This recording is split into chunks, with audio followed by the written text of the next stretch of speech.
Sebuah video yang menampilkan mobil Toyota Camry berplat ganda viral di media sosial. Dalam rekaman video yang beredar, plat dinas Polri bernomor 400303 yang digunakan di mobil tersebut melorot.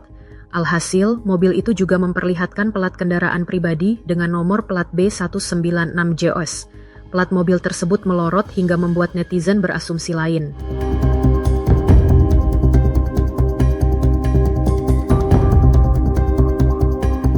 Menanggapi video viral tersebut, Wadirlantas Polda Metro Jaya, AKBP Argo Wiono mengatakan, kedua plat yang digunakan terdaftar secara resmi. Kalau dilihat data dari plat pribadi memang terdata resmi.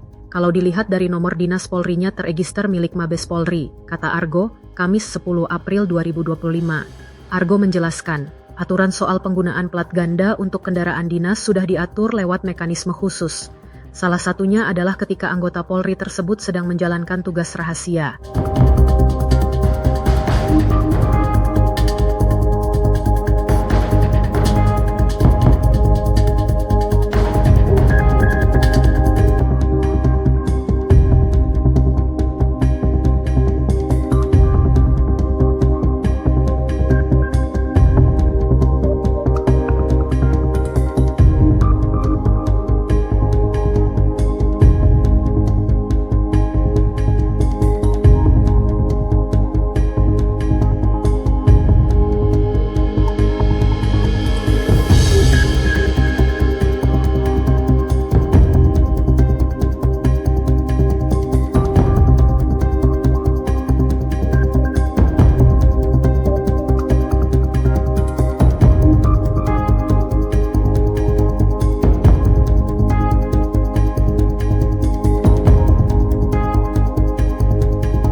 Download Tribun X sekarang, menghadirkan lokal menjadi Indonesia.